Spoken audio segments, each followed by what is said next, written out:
उत्तर प्रदेश में कांवड़ यात्रा को लेकर योगी सरकार ने एक ऐसा फैसला लिया जिसके बाद बवाल मच चुका है और ये बवाल सियासी बवाल है। यानी विपक्षी खेमा इस मुद्दे को लेकर बहुत ज्यादा हमलावर है। इस वीडियो के जरिए मैं बताने जा रही हूं कि कांवड़ यात्रियों को ध्यान में रखते हुए आखिर योगी सरकार ने ऐसा क्या फैसला लिया जिससे इतना सियासी बवाल है। दरअसल योगी सरकार का आदेश ये है कि जो कांवड़ यात्रा के मार्ग में जितने भी दुकानदार हैं उनको अपनी पहचान बतानी होगी। यानी अपने दुकान के नाम के आगे आपको अपना नाम दिखाना होगा, अपना नाम बकायदा लिखना होगा बोल्ड अक्षरों में।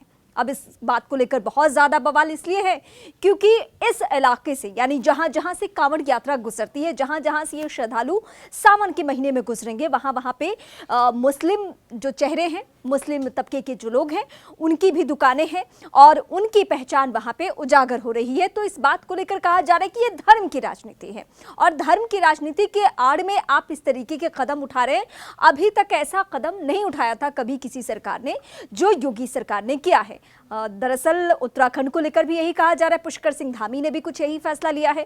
कांवड़ यात्रा जहां जहां से गुजरेगी वहां वहां से शुद्धता को ध्यान में रखते हुए आपको यह कदम जरूर उठाना है और अपनी पहचान बतानी है, पहचान उजागर करना है। अब मैं बता रही हूं कि लोगों की क्या प्रतिक्रिया है। सियासत तो हो ही रही है, लेकिन लोगों का यह कहना है कि नहीं, हमें इस बात से कोई फर्क नहीं पड़ता है कि किस व्यक्ति का दुकान है, उनको अपनी पहचान बतानी है और वो सरकार का फैसला वो बताएं। लेकिन अगर किसी दुकान के ऊपर मुस्लिम नाम लगा हुआ है तो इसका मतलब ये नहीं है कि हम वहां पे जाकर चाय नहीं पिएंगे, इसका मतलब ये नहीं है कि हम वहां जाकर खाना नहीं खाएंगे।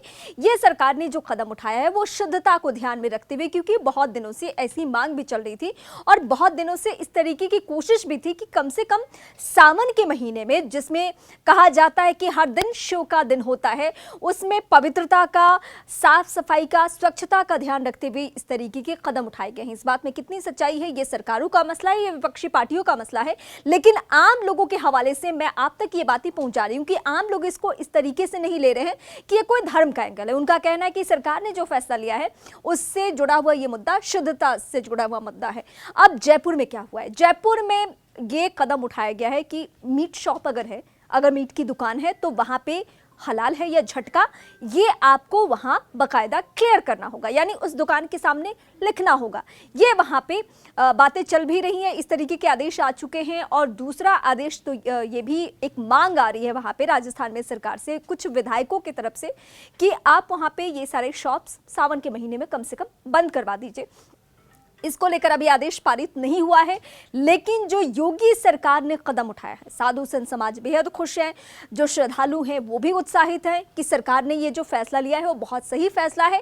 लेकिन विपक्षी खेमा, जिसमें असदुद्दीन ओवैसी हैं, जिसमें समाजवादी पार्टी है, जिसमें बीएसपी है, इन सभी ने एक सुर में कहा, यहां तक कि एनडीए के सहयोगी दलों ने भी, जिसमें जयंत चौधरी, चिराग पासवान, ये सभी ने एक सुर में कहा है कि ये जो कदम उठाया गया है वो सही नहीं है, इस पे सरकार को पुनर्विचार करने की जरूरत।